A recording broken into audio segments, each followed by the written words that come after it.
Un futur déconvenu, notamment dans la classe politique. J'ai souvent analysé la crise en Afrique au sens pathologique du terme et avec un grand C, avec des paramètres de nature nostalgique. Parce que je me disais, étant étudiant, que l'État en Afrique n'est pas le résultat d'une dynamique interne. Et que pour cela, la crise est souvent une somme de conséquences liées à l'insolubilité de l'État en tant que corps étranger.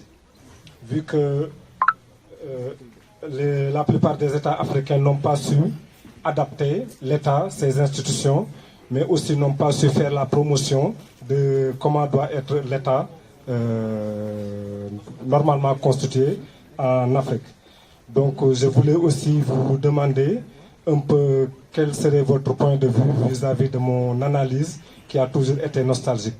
Parce que je fais partie des gens qui croient, et vous me l'avez confirmé, que l'Afrique d'avant, la colonisation, était mieux parce que nous avons des besoins que nous pouvions satisfaire.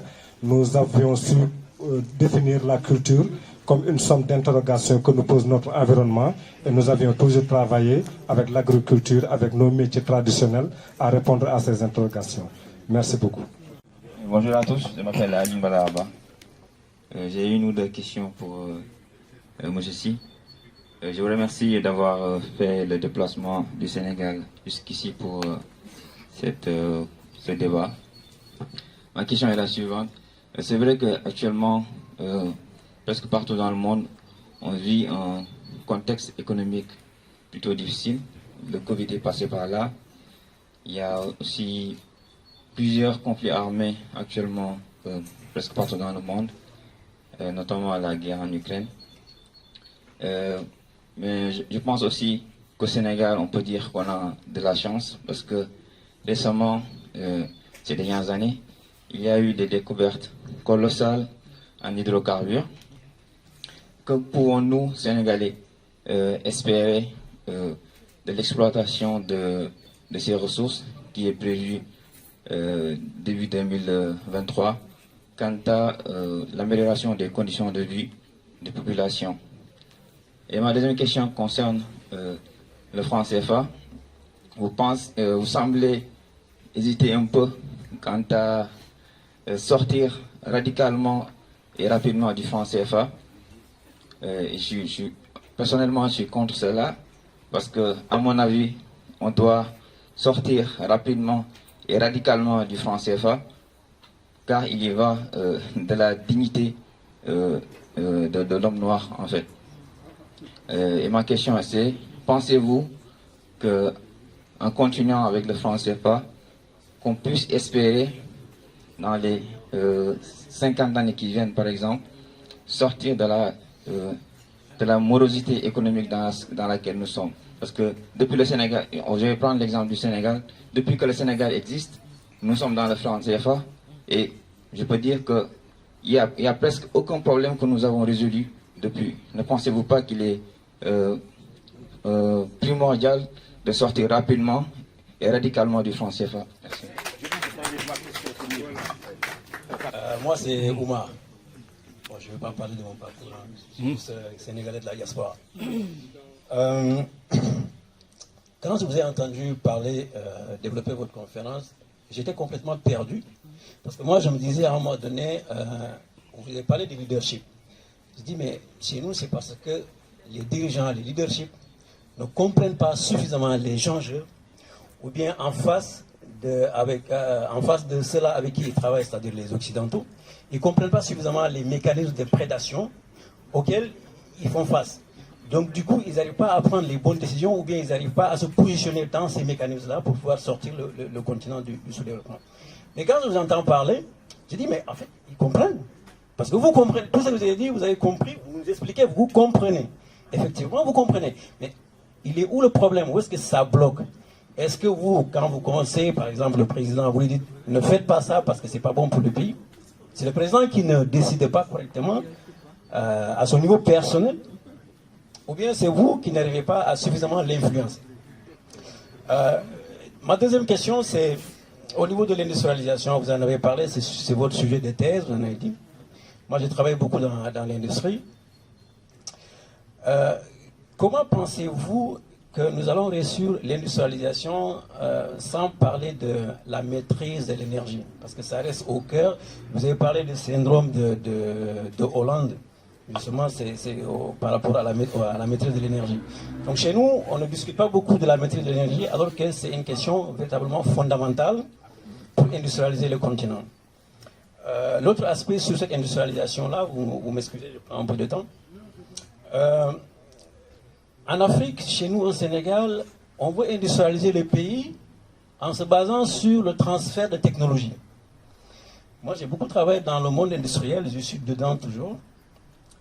Je sais que ça n'existe pas, le transfert de technologie. Ça n'existe pas. Après, les gens vont dire, ouais, mais la Chine en a profité du transfert de technologie. Mais c'est faux, en fait, ça n'existe pas. Ce sont des mécanismes de manipulation qui ont été développés par l'Occident pour faire croire aux Africains qu'ils peuvent avoir une industrie en s'appuyant sur l'Europe pour que l'Europe leur fasse des transferts de technologie. Mais dans les faits, ça n'existe pas. Est-ce que vous pensez que, dans ce contexte de manipulation-là, dont nous sommes victimes, et souvent la plupart des élites tombent dans ce piège-là, est-ce qu'il y a des mécanismes qui nous permettraient de s'en sortir? Je réponds par la dernière question. D'abord, je précise, c'est une erreur communément commise. La confusion entre les industries et l'industrialisation. La politique nationale d'industrialisation, ce n'est pas le développement de manufactures. La politique d'industrialisation, je l'ai dit, c'est passer d'une société à prédominance agricole à une société industrielle qui travaille sur la manufacture. Et le point de départ de la stratégie d'industrialisation, c'est l'éducation et la formation. C'est le point de départ de ça. Sur le transfert de technologie, évidemment, j'ai travaillé depuis 40 ans, le transfert de technologie existe bel et bien. Sauf si je ne comprends pas ce que veut dire transfert de technologie. Ou bien, c'est ça que j'ai cru comprendre, qu'on ne négocie pas les technologies à transférer. Peut-être que ta question c'est ça. Mais pourquoi les pays asiatiques, où je vis depuis 40 ans aussi, quand ils mettent un contrat, il y a le contrat de transfert de technologie. Nous signons avec vous, si vous acceptez de développer avec nous, de nous accompagner 2 ans pour développer telle technologie, après vous partez. Pourquoi le centre de Wuhan existe en Chine? Le transfert de technologie existe en réalité, mais les Africains ne négocient rien. Tu viens, tu t'implantes et tu t'en... Il y a 3 conditions en Asie. En faisant le travail pour la création de la Chambre de commerce Afrique-Asie. Quand j'ai terminé le travail d'ailleurs, je l'ai appelé Africa Asia Business Council. Parce que c'est trop ringard, la Chambre de commerce. C'est une vieille affaire et ce n'était pas fondamentalement ça. Donc, quand vous signez certains contrats internationaux, la première condition, c'est d'être lié à une université du pays. La deuxième, c'est la mobilité des travailleurs. Vous savez, les livres n'ont jamais créé de génie. L'Internet seul n'en créera jamais. Il ne faut pas que nous rêvions. C'est le corps à corps. Vous êtes avec quelqu'un, sa sueur tombe, vous la récupérez, il vous apprend, il vous montre, ce qu'on peut appeler aussi les tuteurs. Mais c'est ça, les Asiatiques signent pour ça. Beaucoup de programmes qu'on nous a imposés au cœur de l'ajustement structurel. Pourquoi ces programmes ont-ils échoué chez nous et réussi en Asie? Je vous dis, notre problème, c'est le leadership. Et tu crois qu'un président qui est docteur en physique, nous, on va bavarder sous notre table, on est plus fort que lui. Le fait de prendre un leader comme un idiot, c'est ça qui l'installe dans la longue durée dans son pays. Comment quelqu'un comme Mobutu peut-il avoir neutralisé les intellectuels parmi les plus brillants du continent africain pendant 30 ans? Il avait d'autres rationalités. Son objectif, ce n'était pas de développer son pays, de se lier avec la partie occidentale dans une relation de classe sociale pour s'enrichir à partir de l'exploitation de la population de son pays. Mais c'est ce qui se passe au Sénégal et ailleurs. Ces gens ne sont pas des idiots, ils nous neutralisent, alors qu'on nous dit comme ça que nous sommes très forts. Et on ne peut pas les faire tomber. Non seulement ils ne sont pas des idiots, en plus souvent ils sont bien accompagnés, mais ils ont une autre rationalité. La deuxième chose, il faut avoir été conseiller à ce niveau pour savoir. Le conseiller technique réfléchit pour l'action. Il n'est pas maître de la décision. Quand vous êtes, je suis conseiller à la présidente de la République française ou sénégalaise, mais le président, il en a 37 à l'extérieur. Et puis c'est lui qui rencontre à son électorat et à ses tailleurs. Donc le conseiller technique sur une question de fond relativement à son métier, il fait une note. Quand il y a une réunion de coordination, là, il montre son expertise. Mais celui qui réfléchit et celui qui agit ne travaille pas de la même façon. C'est comme les constitutionnalistes. Un constitutionnaliste, sur des questions de la Constitution, ne répond pas à un homme politique. C'est des confusions qu'on fait. La démarche de l'enseignant n'est pas la démarche de celui qui fait le droit, même si c'est lui qui a formé celui qui fait le droit. C'est la même chose dans nos disciplines. Ils ne sont pas des idiots. Hein. Si vous les crétinisez, vous ne les ferez jamais tomber. Considérez-les comme des gens très intelligents. Vous vous dites, moi je vais essayer de faire une alliance internationale comme lui. Hein? On a notre association. Nous, on a un besoin de spécialistes agricoles qui viennent d'Espagne. Mais c'est comme ça qu'ils font. Maintenant, c'est l'objectif. La rationalité. Tous, on croit qu'ils sont là pour développer notre pays. Mais non.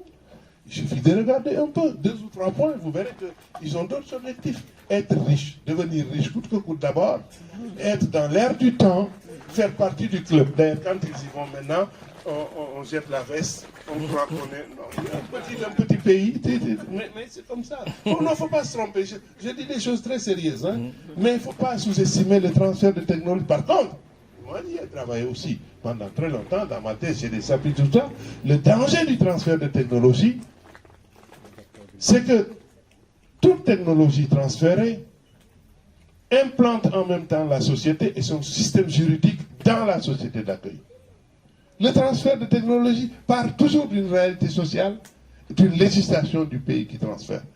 Nous, quand j'interviens pour l'ONUDI à travers le monde sur l'industrialisation, sur les transports de technologie, je suis amené à me prononcer sur ça. L'axe qu'il faut prendre, c'est la diffusion de la technologie. Mais la diffusion de quelle technologie? Les technologies douces, facilement acceptables par la population. C'est le choix qu'a fait l'Asie. Nous, on se dit, non, cette voiture-là, c'est pas bon pour le Sénégal, nous sommes au sommet. D'ailleurs, en Afrique, les meilleures voitures qui sortent, 3 jours après, on les trouve d'abord sur les marchés Cameroun, Côte d'Ivoire, Sénégal, avant de les avoir ici. C'est ça qui fausse notre développement. Nous ne sommes pas modestes. Il y a des ambitions démesurées parce que notre leadership veut montrer qu'il fait partie du grand cercle du monde. C'est des erreurs. Mais les dangers du transfert, je suis entièrement d'accord, ce n'est pas le lieu de développer tout. Ça peut être particulièrement nocif, le transfert de technologie. Mais en réalité, une société en bonne démocratisation, c'est une société où la démocratie s'installe et où la technologie se diffuse. La diffusion de technologie est fondamentale à condition qu'il s'agisse de technologies douces, facilement assimilables par la population et non sur les technologies dures. On ne peut pas développer des technologies dures, comme par exemple la Sonatel. J'y ai travaillé à l'époque de la transition. Les technologies dures, si vous y allez, il vous faut un partenaire stratégique extérieur, les technologies dures. Parce qu'il y a 4 grandes banques scientifiques, bases de données scientifiques au monde. Au Japon, et en Europe, aux États-Unis. En Europe, il y en a 2. Aujourd'hui, pour le développement scientifique et technologique, si vous n'êtes pas connecté à une de ces bases scientifiques, vous prenez beaucoup de retard. Mais ça se négocie, on peut y aller avec. Parce que si vous choisissez l'option technologie dure, comme on dit, the harder they come, the harder they fall. Il y a une vitesse de croisière. À un moment donné, le partenaire stratégique décroche, mais vous tombez. Absolument. C'est comme les fonds de pension à qui nous vendons nos universités. Ils se font de l'argent à un moment donné. C'est pour ça que quand une université ou un établissement, une industrie a besoin d'argent, c'est à l'État, si c'est un État véritablement responsable, d'appeler tout le secteur privé. Et combien vous avez besoin? Tel secteur privé, prenez 5%, prenez 2%, c'est comme ça. Mais aujourd'hui, sur le marché financier, on a vendu déjà 2 universités importantes qui ont donné beaucoup de résultats à des fonds de pension, l'ISM et l'IAM. Mais il peut librement demain partir et s'en aller. Donc il faut cultiver la science et la technologie. De faire en sorte que notre société devienne une société de culture scientifique et technologique. Dans l'association des chercheurs dont je viens de parler, dont Cheikh Anta était membre, Amadou Mokhtar Mbow, je suis toujours le secrétaire général. C'est moi qui suis responsable des clubs scientifiques dans les lycées. Pour avec Marie Toniane et tout ça, la sensibilisation sur la technologie. Parce que le développement technologique, il est fondamental. Et ça nous connecte sur la question de l'énergie. L'énergie, même sur le CFA, je voulais en parler, vous êtes venu, vous avez posé la question de fond. Là aussi, c'est dans nos sujets. L'énergie, c'est le nerf de la guerre. L'énergie, c'est le nerf de la guerre, c'est extrêmement important. L'énergie, ça s'apprécie de deux façons. Le potentiel énergétique et l'intensité énergétique. Le potentiel énergétique, souvent, c'est une dotation de la nature. Comme on dit, mais le potentiel énergétique, aujourd'hui, le potentiel énergétique, la moyenne africaine, est du tiers du potentiel énergétique des pays industrialisés et un peu de 2% de l'Amérique latine. Ce qui veut dire que la région africaine est très en retard. Et on a fait des projections, et sur 2040, 2050, il va augmenter très faiblement. L'intensité énergétique, maintenant, qui mesure l'efficacité énergétique, c'est ça qui fait que vous avez deux téléphones qui sont les mêmes, la coréenne et la sénégalaise, et c'est le traitement de l'intensité énergétique qui fait que celle de la Corée est moins chère. Pourquoi? Parce que souvent, l'appareil sénégalais, par exemple, consomme plus de quantité d'énergie par unité. Donc, il se pose un problème de productivité et de compétitivité. Et malheureusement, pour régler ce problème, il n'y a pas plusieurs chemins. C'est la formation et la qualification. Et c'est là où les Asiatiques sont un peu devant nous. D'ailleurs, quand je faisais ce travail, ils ont fait des pays, fiches pays. Ils ont mis le Sénégal. Quelles sont les contraintes qui font que les investisseurs asiatiques et autres ne viennent pas investir? Le premier point, ils ont mis pays trop fortement syndicalisés. Non, un syndicalisme peut être utile, comme il peut être un frein à l'investissement, même des nationaux. Le deuxième point, ils mettent population faiblement qualifiée. Je viens, ce n'était même pas dans le cadre de l'État, c'est cette commission-là, Banque mondiale, GCA et tout ça, le Tokyo, le Japon, mais quand même je partage avec les responsables du Sénégal. Ils peuvent dire, ah bon, ils mettent ça comme ça. C'est comme dans les réunions de l'Union africaine. Les chefs d'État, ils viennent avec tous les documents, ils ne partagent même pas avec leur cabinet. Et c'est ça, l'Afrique est sérieusement malade. Moi, je suis avec vous, hein. Je suis d'accord avec vous. Hein. Maintenant, sur le plan CFA, j'ai dit, quelqu'un qui a dit, je donne l'impression de ne pas vouloir, mais ça fait 40 ans, moi que je travaille pour qu'on sorte du franc CFA. Mais si on sort brusquement, je vous pose la question, qu'est-ce qu'on va faire demain avec une monnaie qu'on ne peut pas dépenser au plan international? C'est la simple question que je pose. Il faut avoir des stratégies pensées. Éviter le nationalisme pervers ou la précipitation. On y travaille. Je vous ai dit les étapes, les gains que nous avons. Mais c'est quasiment fini.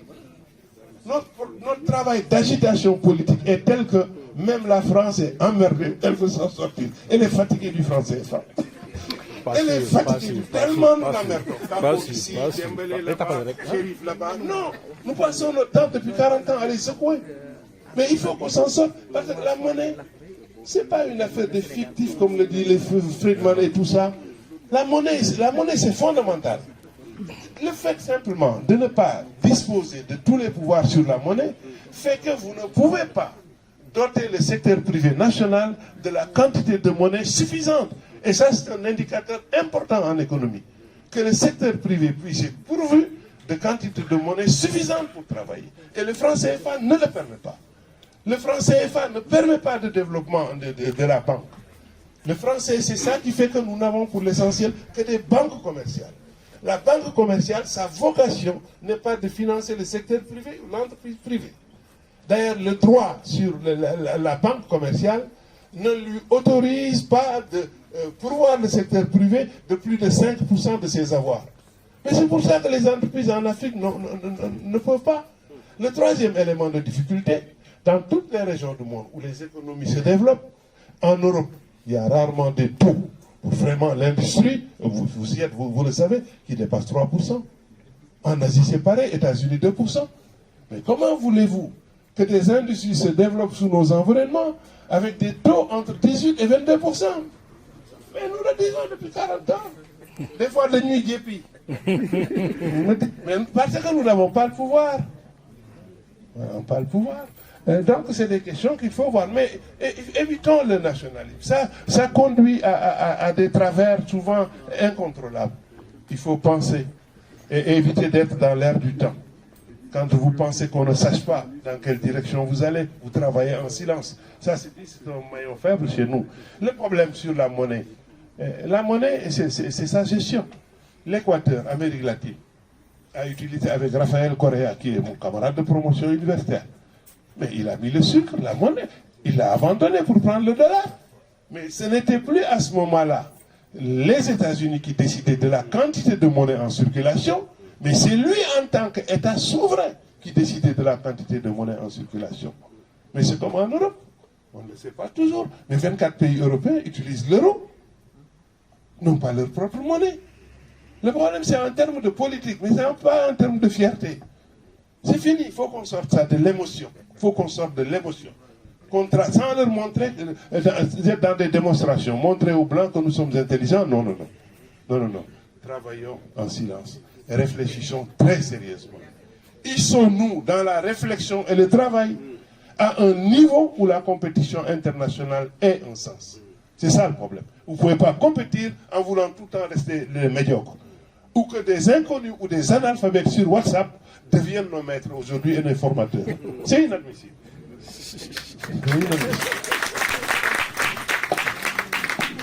Donc j'ai répondu. La question énergétique, j'ai simplement quelques données chiffrées à donner. Les pays asiatiques, qui sont nos concurrents, 75% de l'énergie commerciale distribuée va dans le secteur productif. C'est dans l'ordre de 10% dans le commerce, le reste c'est les divers. C'est l'inverse chez nous. 75% de l'énergie commerciale distribuée, c'est dans la télévision, les bâtiments qu'on habite le jour, les colladeras et des champs religieux. Peut-être une dernière série de questions, j'en ai une là, est-ce qu'il y en aurait d'autres? Sinon après... Je commence par le constat que tout le monde peut partager. Sur nos continents, notamment l'Afrique noire, les pays francophones notamment, on est les derniers sur cette planète depuis des décennies. Et ce n'est pas prêt de changer. Ça, c'est un fait. Donc, le pourquoi, soit dit en passant, tout à l'heure, je pense qu'on peut quand même faire la différence entre les pays anglophones et les pays francophones, parce que dans les pays anglophones, il n'y a pas le système du CFA. Le Commonwealth n'a pas donné le CFA. Je pense qu'on peut quand même faire cette comparaison, la colonisation de la France et la poursuite de la domination de la France, elle est particulière. Mais, là où je m'interroge, c'est que vraiment ça ne va pas. Surtout nous qui sommes à l'étranger. C'est une honte pour ce qui se passe. Il faut qu'on en sorte. Mais est-ce que la voix que vous en tant que toute cette carrière, est-ce qu'aussi le mouvement intellectuel, dont le courant que tu représentes, est-ce qu'aussi il n'y a pas une autocritique à faire par rapport à tout ce qui s'est passé? Parce qu'il faut rappeler quand même qu'il y a des gens qui sont engagés dans ce processus en croyant aux institutions internationales, en aidant les gouvernements. Mais on s'est moqué du monde. Les Occidentaux, c'est pour continuer à prolonger leur domination. On a donné l'impression, les Africains, qu'ils partageaient les décisions, ils sont invités aux conférences internationales, mais en réalité, c'est toujours continuer à nous enchaîner, à mieux nous enchaîner. Mais moi, la question que je me pose, est-ce qu'on... j'en profite, la Wolof aussi, parce que c'est un de nos handicaps aussi. On a renoncé au fait qu'il faut nous rétablir, nous communiquer dans nos propres langues. La preuve, on est là, on parle en français. C'est pas sûr que tout le monde comprenne toutes les subtilités des interventions des uns et des autres. Mais passons. On a renoncé apparemment, y compris les intellectuels. Moi, je suis un exemple vivant. Donc, je pense qu'il faut qu'on change de paradigme. Parce que je ne crois pas à toutes ces histoires, toute cette voie qui a été choisie par des intellectuels comme Yo. Hein? D'ailleurs, sur beaucoup de propos, c'est dommage de cadre lui permettre quoi.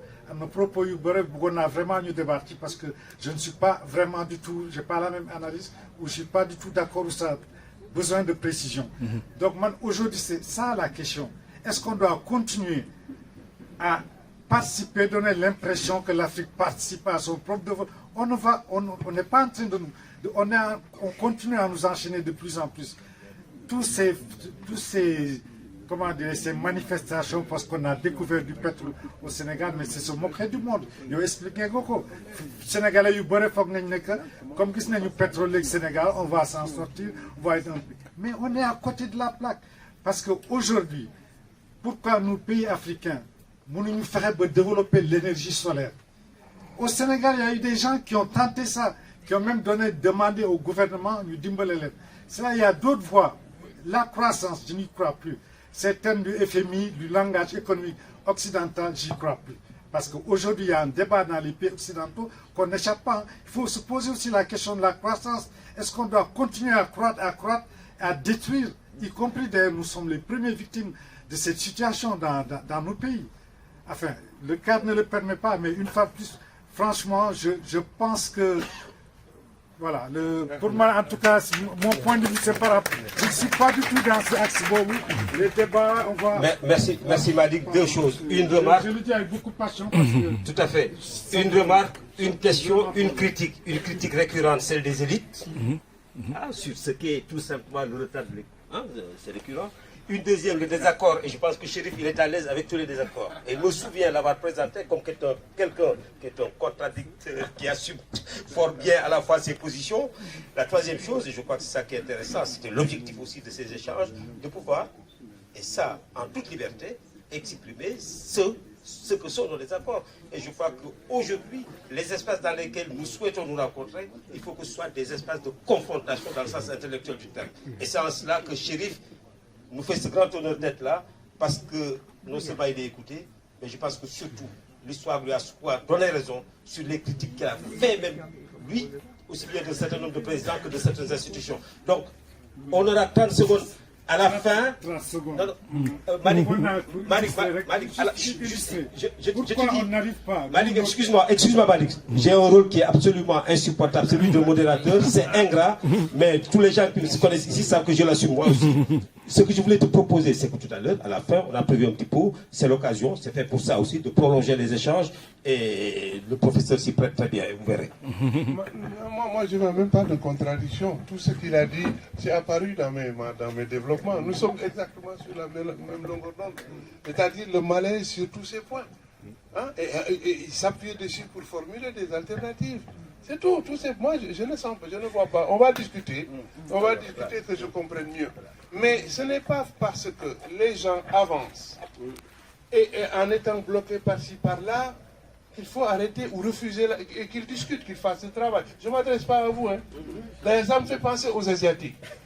Quand je suis avec les Africains, ils viennent, oui, les contraintes, les Asiatiques vous disent, on se meut toujours dans un réseau de contraintes. C'est tout. Il faut agir et en bougeant, on change. Mais c'est ça la voie. Mais les mouvements, rien n'est parfait. Mais les gens touchent à tous les aspects du problème. Ils y réfléchissent. Certains n'ont pas seulement perdu leur vie à cause. Ils ont été complètement marginalisés, devenus des étrangers, des marginaux chez eux. Et ils l'assument. Je crois qu'il y a ça. Mais nous, enfin, sur tous ces sujets, je vais dire simplement, allez sur Google, vous tapez, il y a des débats très sérieux où je reviens. C'est moi qui ai développé le concept de croissance appauvrissante. J'ai développé l'idée de la croissance dont tout le monde veut. La croissance n'est pas développement. Nous insistons tous les jours sur ces questions. Et maintenant, ça, tout le monde le sait. Je vous dis simplement, ils le savent, les leaders. Ils ont un autre agenda. Si on ne le comprend pas, on ne comprendra rien du tout. Ils ont un autre agenda. Ils sont extrêmement bien informés. Mais imaginez un chef de l'État qui a 600 conseillers. On lui fait sur chaque domaine une fiche tous les jours à 17h. Il le fait avec ses experts entre eux. Mais ce n'est pas le développement. Le développement, on peut l'enclencher sur des points très simples, comme tu sembles le suggérer, sur des problèmes très accessibles à la population. C'est ça. La langue officielle, nous y avons travaillé. Tu dois connaître Bouba Diop, tu dois connaître le Congat. Nous passons notre vie gratuitement à traduire tous nos documents dans les langues africaines.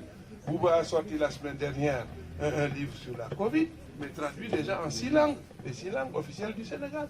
Et on le fait. Mais je vous dis, quand vous n'avez pas le pouvoir, quand vous travaillez pour avoir un lobby qui vous représente au Parlement, et que vos propres amis se détournent de vous, il faut être courageux et continuer le travail. Quand dans le pays et hors du pays, on s'organise pour faire la promotion d'autres types d'intellectuels, parce qu'il y en a qu'on ne veut pas entendre. Vous le savez, nous sommes des intellectuels comme les 20 qui vont changer l'Afrique, les meilleurs au monde, qui sont coachés par la France officielle, mis entre les mains de Le Point. On le comprend, vous connaissez les mêmes, et tout le monde. Mais nous, c'est souvent nos propres amis, sur les mêmes lignes politiques, qui changent de route et qui organisent notre invisibilité relative. Et c'est pourquoi certains Africains qui n'ont pas sur les mêmes médiums que nous ont l'impression que nous parlons pour la première fois. Nous avons donné notre vie et notre sang pour ce pays. Continuons à le faire. J'aurais pu rester ici et profiter et me taire. Non. Je le dis. Quand je me prononce, la Banque mondiale dit, il y a des réunions. La Banque mondiale dit, la Banque mondiale depuis 20 ans ne vient pas au Sénégal avec le fonds sans nous rencontrer, l'association sénégalaise des économistes, particulièrement moi, la veille de la rencontre avec le gouvernement. Mais les gens que nous avons formés, parce qu'aujourd'hui, c'est ça la réalité. Quand les deux qui ont de la BCAO sont vos anciens étudiants, les deux qui ont du ministère de l'économie et des finances, mais ce sont ces gens-là qui disent, le grand, il est trop radical. Parce que eux, ils pensent à leur entrée dans ces institutions. Mais c'est ça aussi des réalités. C'est ça, mais nous partageons les mêmes choses. Hein. Je sens aussi la colère. Mais un révolutionnaire, quelqu'un qui ne veut pas de l'alternance, mais qui veut de l'alternative, crédible, réaliste et réalisable, doit savoir gérer ses émotions. Parce que ce monde est un monde d'émotions. Et la disqualification de beaucoup d'Africains sur les sujets qui les intéressent est, disons, fabriquée à partir du levier de l'émotion. Mais je comprends la colère. Nous sommes tous fâchés. Nous sommes tous fâchés. Une dernière question peut-être là, avec Abdou Sonko. Il y en a une là-bas encore. Abdou, je peux te laisser finir le temps, juste que je donne... waaw. Léo Martin. Non, man damay relayer question rek, man ci doon ma poser question. Non, damay relayer. C'est pas moi qui pose la question, hein. Moi je relaye. Il y a des solutions quand même. moom lay joxe nii. Ah non waxuma la yow yaa ngi fenn loolu. Moi je voudrais que Léo, qui nous fait le grand plaisir d'être parmi nous, est très modeste, mais je souhaite qu'il puisse juste se présenter. Je le souhaite et je dirai pourquoi tout à l'heure. Merci. Merci beaucoup, merci à tout le monde. Merci Grand Samba pour l'invitation. Merci aussi au professeur Si pour cette intervention, pour cet échange. Bon, je vais me présenter, je m'appelle Léon Matartine, donc je suis maître de conférence à l'Université Lyon 1. Donc je suis souvent les conseils de Grand Samba qui nous mettent tout le temps dans le bon chemin.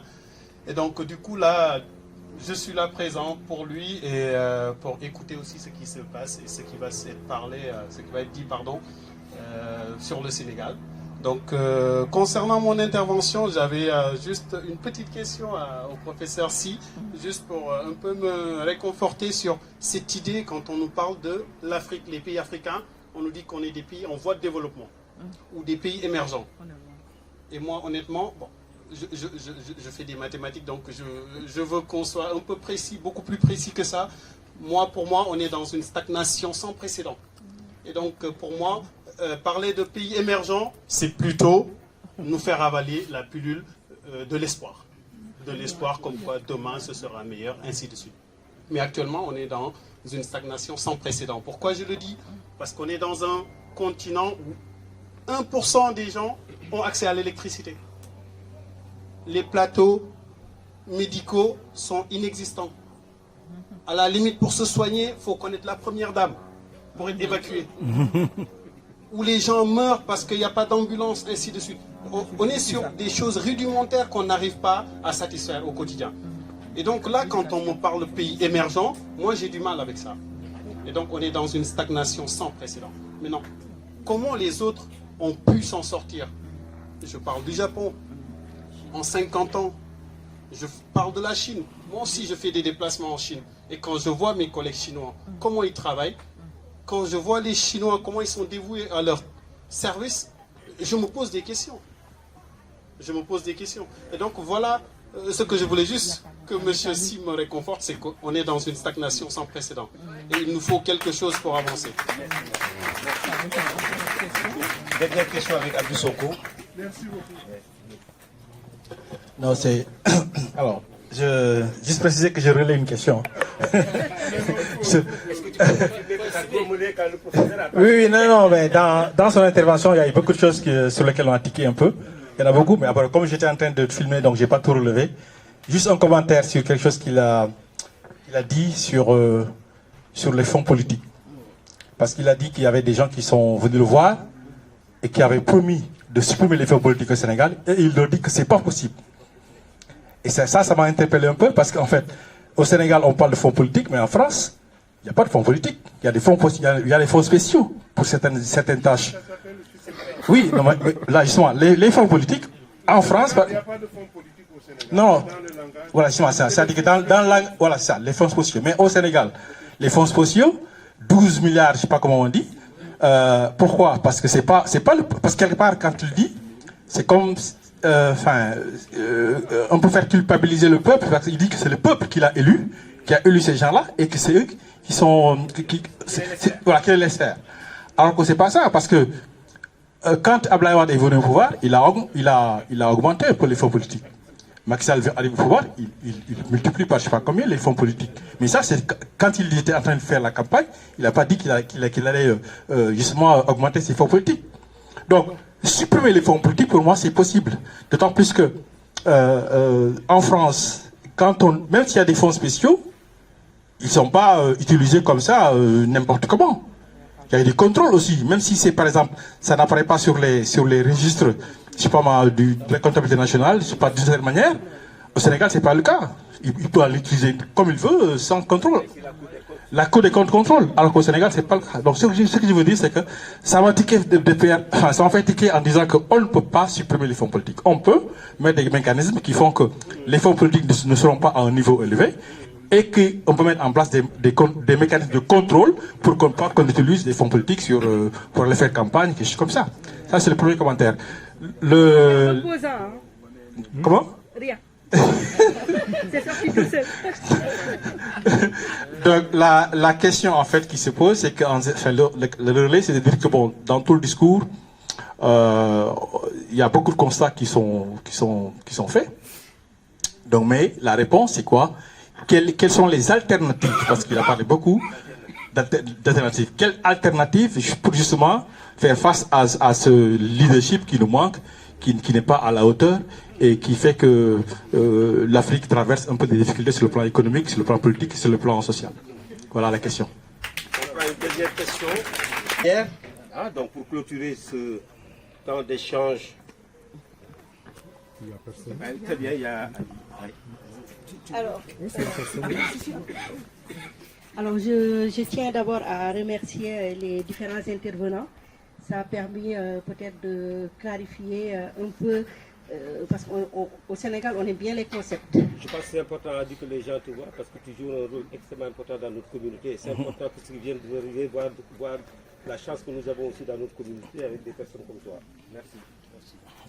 Alors, donc, je disais que je tenais à remercier tous les intervenants et à voir que la passion continue encore à nous guider, ça c'est assez rassurant. Et aussi, moi, quand j'ai posé ma question, c'était par rapport à la corrélation entre les crises économiques et sociales.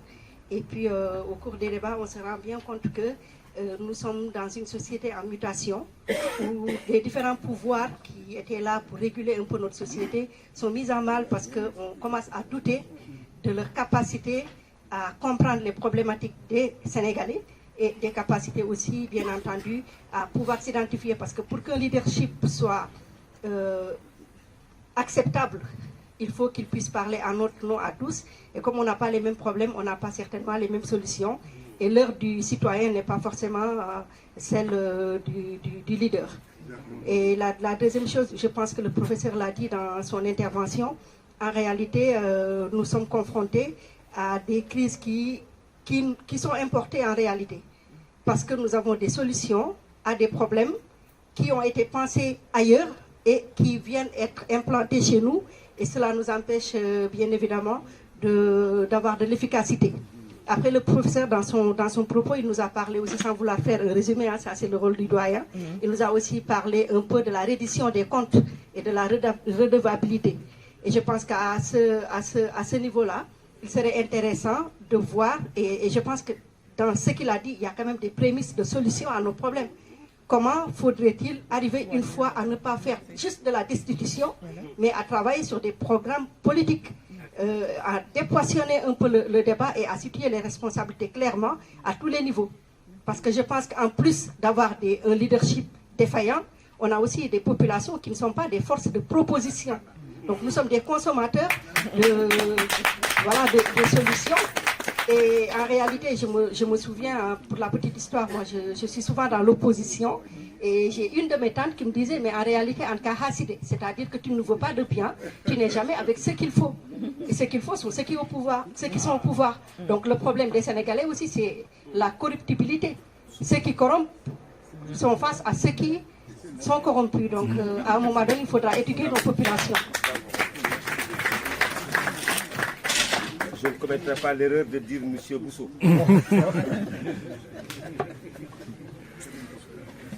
Merci beaucoup encore de me permettre de reprendre la parole. Juste pour faire un constat. Parce qu'on parle souvent de la crise en Afrique, mais pour moi la crise commence d'abord par nos habitudes de consommation. Nos habitudes de consommation, ça veut dire que j'ai souvent l'habitude de dire, si le cordonnier travaille un mois et prend son salaire pour aller s'acheter des Nike, c'est là le début de nos problèmes. Le début de nos problèmes, c'est là.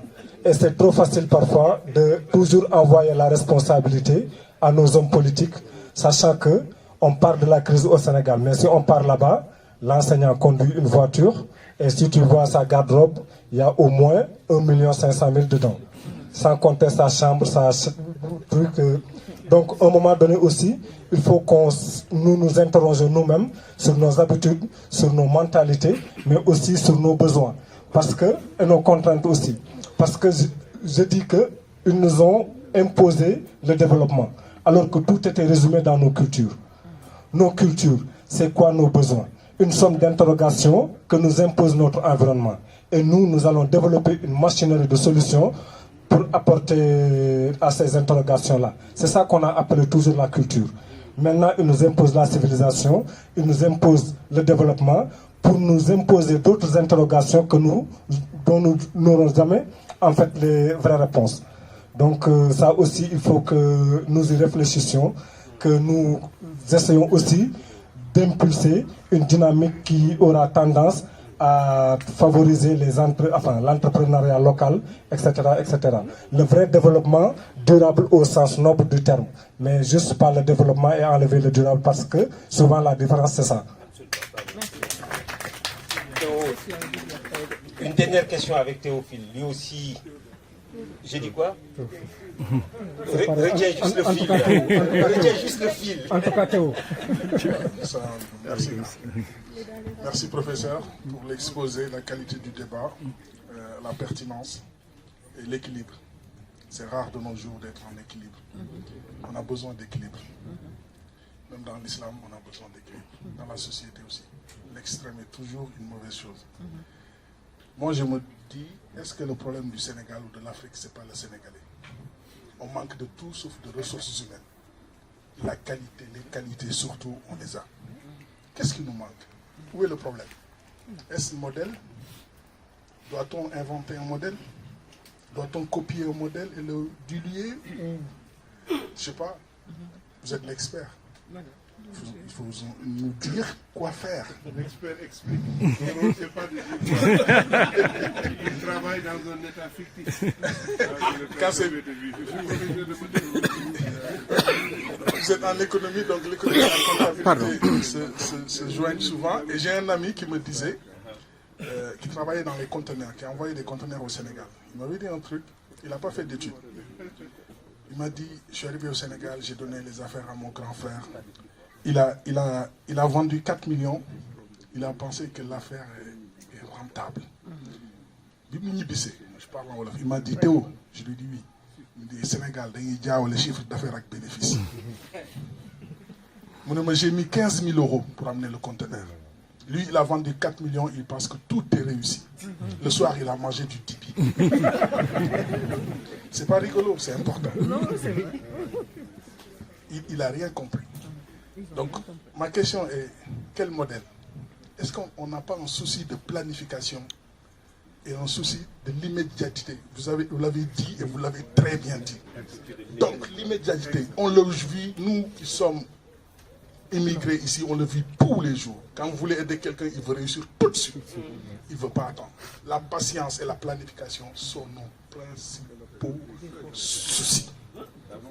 Donc, planifions et soyons patients. Rien ne se règle au lendemain. Juste pour lui donner raison sur la culture de l'immédiateté, et comme il y a un secte ici, je m'autoriserai à le dire, même les Kharou Tabaski, on le mange le même jour, vous voyez. Donc, pour mes amis camerounais, je disais que la culture de l'immédiateté est telle que, pour dire l'importance du cousinage dans la communauté africaine, j'ai mon grand frère, mon cousin, je dirais même mon mentor qui est là, je disais que la culture de l'immédiateté, du tout de suite, fait que, d'habitude, pendant la fête qu'on appelle celle de l'Aïd, donc le mouton, avec au moins une semaine, voire un mois pour le mouton. Maintenant, chez les secs, ils mangent le mouton tout de suite. Merci beaucoup pour ces contributions. C'est ça le défi de faire cette table ronde de cette façon-là. J'aurais fait mon texte, je l'aurais lu, les gens réagissent sur le texte. J'assume ce défi. Je ne sais pas tout, je ne vis pas tout personnellement. C'est pour ça que j'ai dit que les récits de vie, c'est important. Les récits de vie permettent de corriger l'intellectuel ou l'homme de science, c'est fondamental. La personne dit sa perception et ce qu'elle vit. Mais la perception est insuffisante. Il y a des développements qui méritent de l'information ou des données factuelles. Sinon, quand on le fait, ou bien on est militant, ou on passe son temps à bavarder. Il y a des choses qu'il faut les fonder. Non, je suis rigoureux. La rigueur nous manque. Nos défauts, c'est-à-dire quand on tape trop sur un peuple, que je me mette ici à reprendre tout ce que j'ai écrit, tapé sur Facebook, vous verrez mon texte sur la culture de l'immédiateté. C'est des questions de fond. J'ai fait ma maîtrise de sciences politiques. Je ne parle pas de thèse sur les mécanismes de domination économique, culturelle et sociaux. Je navigue très longtemps sur ces problèmes. Mais quand vous voulez partager, la personne subit tellement parfois, vous donnez l'impression de taper aussi sur la personne. Mais nos défauts, s'il fallait en parler, mais c'est catastrophique. D'abord, la première chose, c'est que j'interpelle tout le temps, plateau de télévision partout. Nos valeurs, nos valeurs, nos valeurs. Mais quelles sont les valeurs dont vous parlez que nous avons et que les autres n'ont pas? Au surplus, une société qui s'accroche sur ces valeurs n'évoluera jamais. Ce n'est pas possible. C'est pas possible. Les valeurs sont historiquement déterminées. Les valeurs, ce sont les produits du droit, tandis que les vertus sont universelles. Les vertus sont fondamentales, aussi fondamentales que les valeurs. Donc, j'aime pas toujours mettre sur les défis, mais je préfère renvoyer sur des textes parfois extrêmement durs, mais argumentés et fondés. Hein? Et je suis connu quand même comme un critique du capitalisme, du libéralisme dans mes travaux, critique féroce sur le présidentialisme, que je suis le seul, pour le moment. Je ne connais pas d'autres intellectuels au Sénégal à y travailler, mais des critiques radicales. Des fois, je reçois des amis dans des lieux, ils disent, oui, chéri, tu dis bien les choses.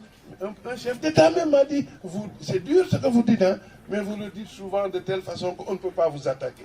Si on ne peut pas attaquer, c'est à cause de l'argumentation. Moi, c'est ce défi qui m'intéresse. Vous faites objection, mais comment? C'est pour ça que tout à l'heure, j'ai dit que nous ne nous en sortirons pas.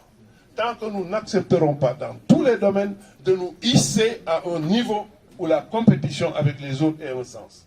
Tant que nous voulons rester médiocres, ce n'est pas par notre volonté. Il y a des systèmes qui installent pour niveler par le bas. Ça, je ne le perds pas de vue. Hein. Donc, je suis tout à fait d'accord sur ces développements. Maintenant, sur ce que Sonko, je n'ai pas dit qu'on ne peut pas supprimer. On ne supprime pas les fonds politiques. Et bien sûr, c'est contextualisé. Mais il suffit d'une mesure pour supprimer des fonds politiques. Raffarin est arrivé, il a pris des mesures radicales. Il dit que quand nous sortons en mission dans l'île de France, je ne veux plus voir chaque conseiller avec sa voiture. Je veux voir 4 conseillers dans chaque véhicule. Les fonds politiques équivalents, primature française, 4 milliards de francs CFA, il les a divisés par 2. Moi, c'est ça que je veux dans une société où il y a un État-providence qui doit prendre en compte sur certains aspects, maladies ou autres, accès aux études. Il y a par exemple un coin où les ressources sont suffisantes, une famille extrêmement pauvre, avec une jeune fille avec un potentiel considérable. Il faudrait que le président puisse prendre immédiatement une mesure pour qu'on puisse l'aider. Mais c'est pour ça que j'insiste également tout le temps sur la reddition des comptes, qu'il y ait un tableau comptable sur les... Et c'est ça qui n'existe pas au Sénégal. C'est le seul problème sur les fonds politiques. Le président, il sort l'argent comme il veut, alors que Senghor, on le sait. Jusqu'à présent, je travaille avec le professeur Kader Boy. Parce que c'est lui, j'en ai tellement parlé sur Média, il me dit, non, Chérif, Senghor avait un document pour gérer un peu, pour faire la gouvernance de l'utilisation des fonds du président de la République. J'ai dit, mais Kader, sors-moi ça. Oui, Kader, il est beaucoup intéressé à cette question. Donc, on peut réguler, on peut gérer les défauts qui sortent. On peut le faire. On peut faire aussi comme Raffarin a fait, supprimer le fonds. Actuellement, c'est le cas. La primature française n'y a plus ces fonds parce qu'il y a des ministères et un peu partout des services qui ont ces fonds. C'est ça, hein, mais je n'ai pas dit qu'on ne peut pas. Non, c'est un problème technique et de volonté politique pour le faire. Moi, je suis tout à fait d'accord sur ça, tous ces derniers développements. Nous partageons les mêmes choses. Mais en tout cas, je ne préfère pas, dans une rencontre comme ça, revenir sur nos faiblesses. Je commence par attaquer mon khalife général, qui aujourd'hui n'est pas mon père, c'est un cousin. D'ailleurs, je lui marche souvent dessus. Et pour ça, j'ai dit dans mon intervention que tous nos leaderships, vous ne m'entendez pas dire le leadership, tous nos leaderships sont malades, ils vivent de façon parasitaire sur le dos du peuple. Ça, c'est clair, je l'ai écrit dans ma tête, je l'ai dit tout le temps. Mais aujourd'hui, pour les réponses, puisqu'on parle de ça, je ne vais pas revenir. C'est un document problématique et recommandations. Il ne feront pas ça, c'est un document qu'on partage secteur par secteur. J'ai dit que le scientifique, il aide à comprendre, mais ce n'est pas lui de dire ce qu'il faut faire, parce qu'il est dans un état fictif. Mais il donne des hypothèses. Si on part de ces hypothèses, voici les résultats auxquels on peut arriver. Le premier problème que nous avons, c'est l'articulation entre l'agriculture et l'industrialisation. Il n'existe pas aujourd'hui dans le monde un pays industrialisé, disons développé, qui ne soit pas passé par une révolution agricole. Et c'est à notre portée. Et comme il le dit, c'est banal.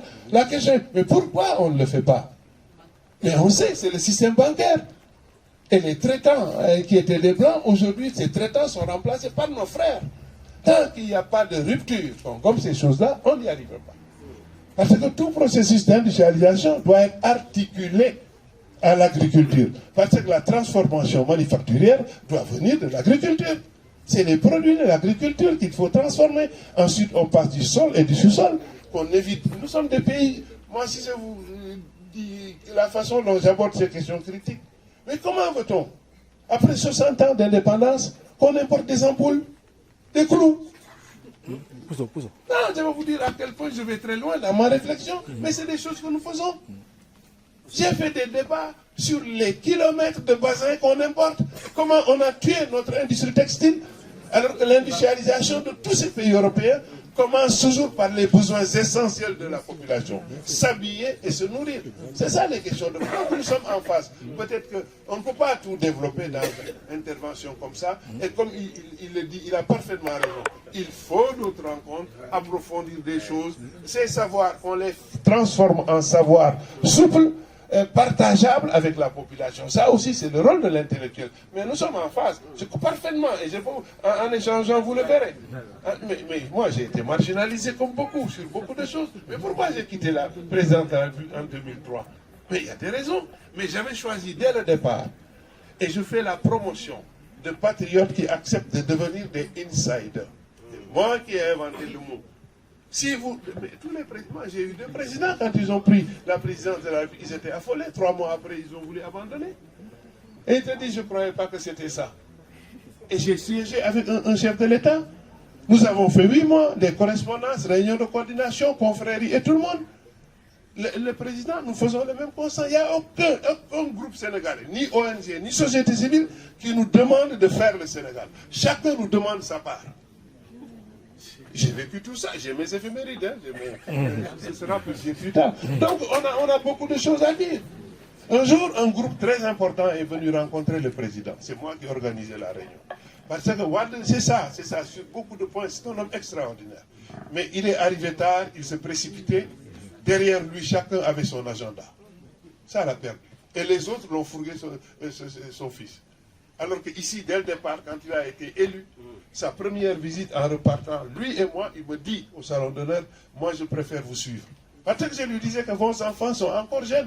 Ils n'ont pas encore le métier qu'ils aillent apprendre. Mais 2 grandes personnalités politiques l'ont convaincu à les emmener. Parce qu'eux, ils avaient prévu le piège dans lequel il fallait le mettre. C'est compliqué. C'est compliqué. En tout cas, moi je suis...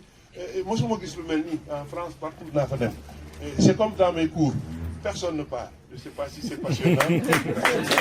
Machallah, machallah. À Paris, je suis sollicité, on me tire même de mon lit d'hôpital, mais je réponds toujours. Vraiment, je vous remercie. Et ça, c'est l'amour de sa patrie. Et aimer sa patrie, c'est aimer le monde. C'est travailler pour un monde meilleur. Je crois que c'est capital. Il faut que nous puissions continuer à cultiver ce genre de choses. Donc, je vais me limiter à ces 2. J'ai mon texte, il vous le donnera. Ce texte, il fait 9 pages. Je parle de la planification. C'est un impératif sur la planification. C'est un maillon faible. Et récemment, j'ai fait une conférence avec Jean-Joseph Boileau qui a écrit Shengyanga Afrique, Chine, Inde, Afrique, l'avenir du monde demain. C'est un collègue, nous avons fait une conférence. Moi, j'ai présenté la planification au XXIe siècle.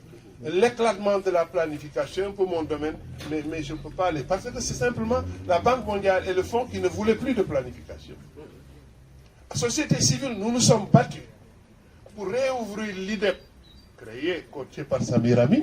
C'est l'institut où on ferme les cadres africains en matière de planification. Les Nations Unies l'avaient boudé sous l'ajustement structurel. C'est pour ça que le deuxième tour de l'élection présidentielle dernière ne m'a pas trouvé à Dakar. J'étais dans la salle à Addis. Et c'est ce jour-là que nous avons gagné une grande bataille, c'est-à-dire la réouverture de l'IDEP et son nouveau financement. Je crois que donc c'est des batailles, je ne vais pas... Mais il y a un aspect sur lequel je voudrais quand même terminer. À mon avis, je peux en débattre aussi, c'est un thème sur lequel je travaille depuis les années 90. C'est ce que j'appelle l'alternance systémique. Moi, je crois que c'est un mal qui est en train d'installer au Sénégal ce que l'on connaît aux États-Unis et en France. Qu'est-ce qui se passe en France depuis 70 ans?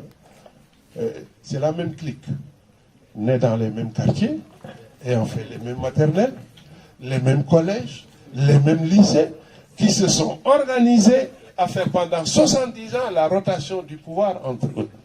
Ce mécanisme est en train de s'installer au Sénégal avec ce que j'appelle l'alternance systématique, qui est fondée sur 2 offres. L'offre de celui qui est en place et la coalition en face qui veut le faire tomber. Ça, ce n'est pas une offre, disons, une démarche qui va satisfaire l'électorat. À ce moment-là, on n'élit plus. On pousse celui qui est en place, on le fait tomber. Et là, une nouvelle coalition se forme. Les leaders qui y vont, ayant créé 10 ans plus tôt ou 20 ans plus tôt un parti avec des jeunes, les ignorent totalement et vont négocier des postes avec des nouveaux venus, des transhumants. C'est ça qui va se passer. Le président y est élu. En l'absence de programme commun, et ce qui est arrivé avec Wade, leur dira 3 ans après, mais non, arrêtez de m'emmerder. C'est moi qui suis élu, c'est moi qui vais rendre compte. La coalition va éclater. Ils se retournent dans l'opposition. C'est ça que j'appelle l'alternance systémique, que je ne vais pas développer profondément et que vous lirez dans mon texte. Mais je crois que c'est un mal qui menace le Sénégal parce que ce type de démarche n'offre pas d'alternative durable. D'ailleurs, ce type de démarche fait qu'on ne dit jamais ce qu'on veut du pays et où on veut mener sa population. Non, on parle que du leader qui devient une sorte de Dieu. Il n'y a que lui. Le projet, c'est lui. Le programme, c'est lui. Je crois que nous avons intérêt au Sénégal à écouter les gens. Comme moi, aujourd'hui, j'ai tellement d'éléments si j'étais candidat. J'ai tellement d'éléments. Mais comme il se fait tard, je vais peut-être m'arrêter ici et quand même vous renouveler mes remerciements. Nous aurons d'autres occasions, maintenant chapitre par chapitre. Échanger un peu, étant donné que je ne m'engage pas sur ce que j'ai dit ici dans 6 mois. Et ce que je dis dans mes cours. Ah oui, moi, dans 6 mois, je vais apprendre. Donc déjà, j'ai appris de vous. Je vais corriger beaucoup de choses une fois à la maison. Et dire encore une fois mon plaisir. Franchement, c'est rare d'avoir une audience comme ça, le sérieux, l'intégrité. Et je souffre comme lui. Le traitement qui est réservé à la diaspora. C'est pour ça que j'ai dû... On a vraiment beaucoup de points d'échange. Il y en a beaucoup, pour tout le monde, avec tout le monde. Je ne suis pas d'accord en fait. Ah ouais. Bien sûr. Tu aimes bien la contradiction. Mais bien sûr, on discute. Moi, je n'ai pas de vérité, je ne dirige pas, je n'ai jamais rien dirigé. Je donne ma perception des choses, hein, mais j'essaie de les fonder quand même. Je ne fais pas du warsakhalat.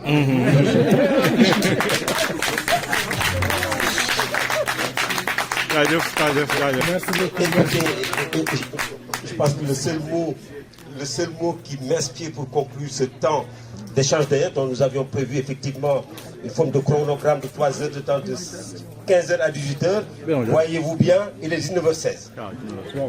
En soi, ça suffit pour en tirer 3 conclusions. La première, et je commençais d'abord par Chérif pour le remercier, mais vraiment le remercier, je dirais presque avec une émotion, parce que à la fois Chérif est un passionné, donc il est passionnant.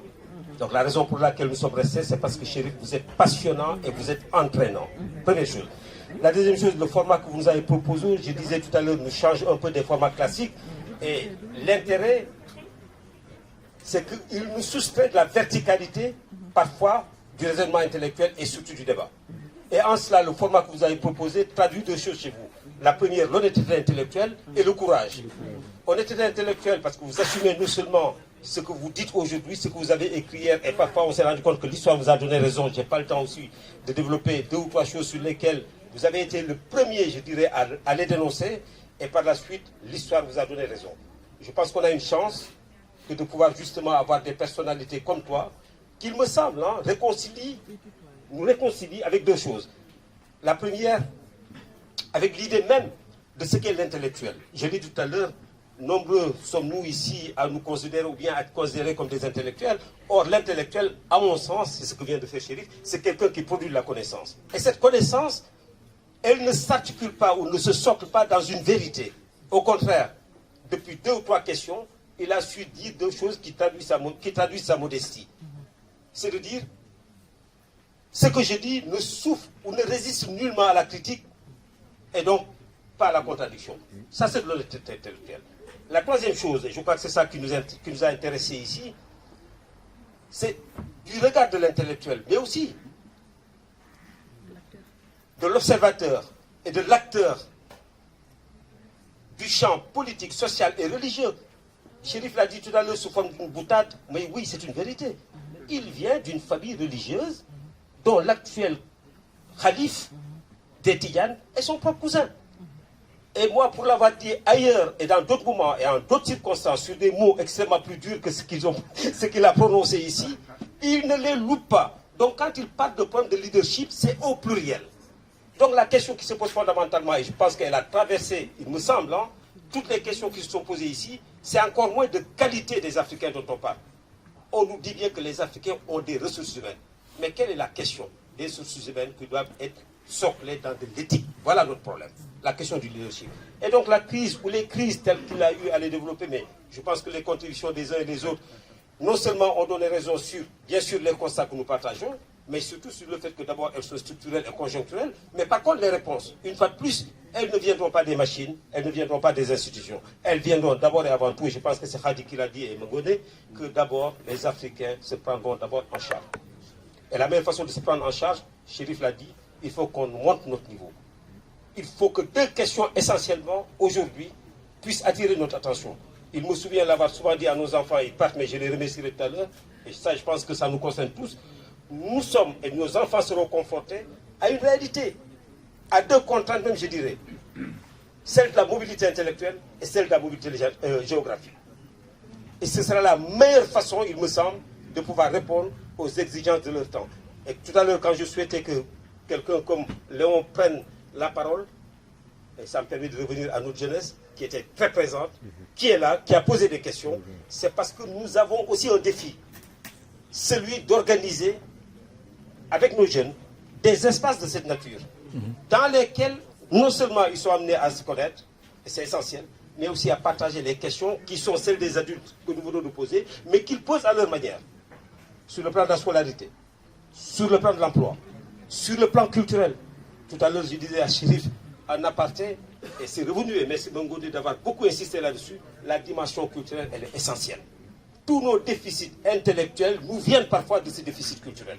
Et le déficit culturel, ce n'est pas simplement l'absence de formation, c'est un marqueur bien sûr. C'est d'abord et avant tout savoir quelles sont les valeurs, et tu le disais Chérif, mais de quelles valeurs on parle? Quelles sont les valeurs sur lesquelles on s'appuie, on se sort pour finalement exister. Et pour exister, il faut être reconnu. Et on est reconnu en quoi? Un, on a besoin de connaissances. Deux, on a besoin de reconnaissance. Et c'est de ça dont il s'agit aujourd'hui. Donc pour finir, et ça je crois que c'est la chance que nous avons de dire avec Chérif, nous venons de tracer juste, en tout cas de creuser un sillon. Ça a commencé l'année dernière et je pense que c'était une rencontre heureuse. En pareille époque, je dirais même presque mois pour mois, an pour an, un temps d'échange ici qui a généré deux choses. Et ça traduit une fois de plus sa générosité de dire, mais moi j'ai envie qu'on continue à échanger et je reviendrai. Et il a tenu promesse. On ne lui a pas payé son billet, il l'a payé lui-même. Et ça, je crois que ça traduit ce qu'est la force aujourd'hui de l'Afrique au travers de personnalités comme Chérif qui viennent débattre avec nous. Non pas juste partager un temps parce qu'il faut effectivement parler, mais plutôt prendre le temps de l'échange et surtout, et je crois que c'est ça qu'il faut retenir, le temps de se mettre en perspective et surtout de sortir des alternances, mais plutôt de proposer des alternatives. Et c'est ça le vrai sujet.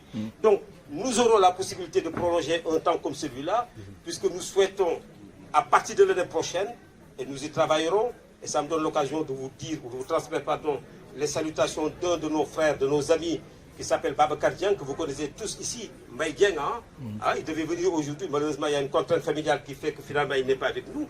Il est tout à fait d'accord pour lui-même venir l'année prochaine, parce que nous souhaitons, en tout cas, nous y travaillerons avec Chérif, de faire, pourquoi pas une semaine, mais en tout cas une journée de l'économie ici, en Rhône-Alpes. Ça nous permettra d'ouvrir ces espaces et de prolonger les débats. Voilà, donc je voulais simplement, non pas faire une synthèse de tout ce qui s'est dit ici, mais en tout cas au moins retenir deux ou trois choses sur lesquelles il me semble, et je crois que c'est ça l'intérêt aussi de ce format, on ne part pas d'ici avec des certitudes, mais on part avec des questions qu'il faille prolonger, et ça nous oblige de créer encore un autre temps, un autre espace pour nous rencontrer. Voilà, donc vous me permettez simplement de finir mon propos, je l'avais dit tout à l'heure, par remercier nos enfants qui sont là. Je crois qu'ils ont été courageux, ils sont venus. Et comme à chaque fois que nous faisons quelque chose, ici ou ailleurs, ils viennent, ils donnent de leur temps. Ils donnent de leur temps. Vous avez vu au niveau de la logistique, comme pendant le mois de Ramadan, tous les samedis, c'est eux qui étaient là et aujourd'hui ils l'ont prouvé encore. Moi je n'ai aucune consigne. Ils ont été dans une spontanéité qui fait que, et c'est cela que tout à l'heure, nous vous demandons de rester un peu, ne serait-ce que pour leur faire honneur parce qu'ils ont travaillé, que de pouvoir partager le pot de l'amitié. Voilà, les jeunes, moi je vous le dis, je le répète, nous avons eu l'occasion de se voir il n'y a même pas une semaine. J'ai dit qu'il faut qu'on vous organise. Et Sopé doit être votre espace. C'est pour cela que nous allons vous organiser. nous allons vous organiser. Vous allez avoir des personnes qui sont dans notre communauté, qui sont là, des tontons, des tatas, qui ont des parcours, je n'ai pas dit exceptionnels, ce n'est pas le mot qui me convient moi, qui ont des parcours inspirants, tout simplement parce qu'ils ont de l'expérience et ils ont de l'expertise.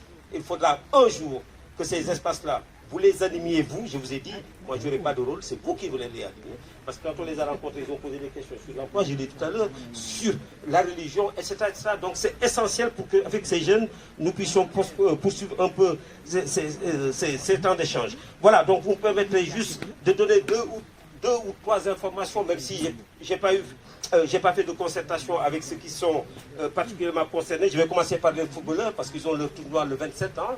Hein? Ils sont les footballeurs. Mais je comprends pourquoi on ne m'a pas répondu. Mais t'es là quoi. Non, parce qu'il y a de vieux footballeurs.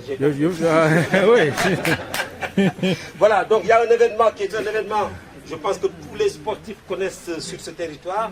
Il y a un agenda sportif qui est l'agenda dans lequel les footballeurs, donc l'association des footballeurs de sénégalais de Lyon, qui chaque année, c'est devenu une forme de tradition, organise effectivement un tournoi de foot. Je pense cette année, il y a 8 équipes, si je ne me trompe, et que ça se passera au stade des Peupliers, donc juste derrière. Naturellement, en le disant, ce n'est pas juste vous informer, c'est bien sûr vous inviter à venir. La deuxième chose, on a notre sœur qui est là, donc beaucoup d'entre nous connaissent pour son engagement qui s'appelle Ndeye Thiam, donc je n'ai pas besoin de la présenter. On a la fierté de la voir parce que aussi c'est une femme engagée, très discrète, mais très dynamique et efficace, qui depuis quelques années travaille sur des sujets qui ne sont pas simples. Sur le cancer, particulièrement le cancer du sein. Elle le fait non pas juste pour réunir des gens, mais elle le fait parce qu'à la fois sensibilisée, sensible, surtout pour aider d'autres qui ont besoin justement d'une main tendue pour à la fois non seulement avoir des solutions, mais aussi, je crois qu'il faut qu'on fasse ce travail avec elle pour l'accompagner un peu mieux, pour non seulement mieux structurer ce qu'elle fait, mais lui donner aussi un autre retentissement parce qu'elle le mérite. Et ça, moi, personnellement, je vais engager. Voilà. Donc, un dernier événement, un avant-dernier événement, tout ça pour dire que Sopé est un espace d'échange et de rencontre. Vous avez eu l'occasion, pas aujourd'hui seulement, mais en d'autres occasions, je dirais, de vous en rendre compte. Là, nous sommes à la veille d'élection présidentielle, ce n'est pas encore le moment. Mais sachez que, comme par le passé, nous organiserons ici des débats avec les partis politiques. Et c'est essentiel. C'est essentiel. Je l'ai dit dans mon propos introductif, le Sénégal est à la croisée des chemins. Il se passe des choses dont il faut dire les choses. Nous avons peur d'une certaine bascule. Mais il ne nous est pas interdit, nous, de réfléchir différemment. Et la meilleure façon de rencontrer, c'est de rencontrer des personnes, justement, qui défendent des choses avec lesquelles nous devons échanger. Tout simplement. Tout simplement. Nous avons fait par le passé, nous continuerons. Donc, une dernière information, si vous me permettez, c'est... je me suis permis... Ah oui. Non, une dernière information, non pas que je l'ai réservée, je l'assume d'ailleurs, comme shérif. Voilà, il s'agit de ce qu'on appelle la fête de l'islam. La fête de l'islam, c'est un événement qui va être organisé dimanche prochain, le 28, par une association de femmes, nos sœurs, nos femmes, nos tantes, qui, depuis 3 ans, je pense, oui, c'est la 3e année, participent à des cours en ligne pour mieux connaître leur religion. D'ailleurs, l'association, même sans être structurée, en tout cas, qui aujourd'hui n'a pas un statut juridique, s'appelle Khamsedine. En un mot, ça veut dire connaître sa religion. Et nous avons la chance d'avoir dans notre communauté quelqu'un qui se dévoue, qui tous les dimanches prend de son temps pour éclairer nos femmes sur un sujet qui non seulement les mobilise parce qu'il faut connaître sa religion, mais surtout, au-delà de la connaissance de sa religion, comment mieux la pratiquer dans un endroit qui n'est pas du tout un environnement qui est celui que vous connaissez, avec toutes les contradictions, avec toutes les difficultés éducatives justement, avec les enfants, etc. Donc si je me suis permis de citer cette dernière information, c'est parce que nous souhaitons que tous soyons là. Tous, je dis bien tous. Ce sera le 28, ce sera à Bron.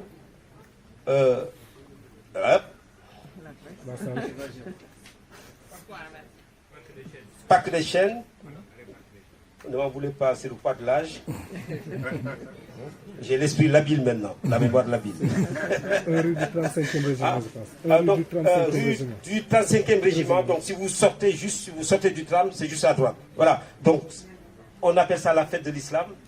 Par fête, vous savez bien ce que ça veut dire, mais surtout, c'est fête de la fraternité, fête de la paix, parce que l'islam, sa racine, c'est salam, c'est à partir de 15h, vous y êtes tous conviés, et nous comptons sur vous pour vous mobiliser, pour venir.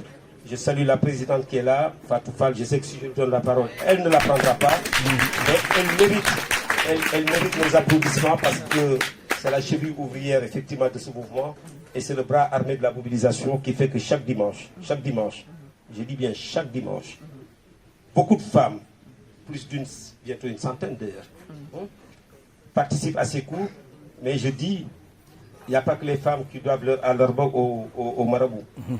Parce que leurs hommes sont souvent avec elles pour profiter de ça.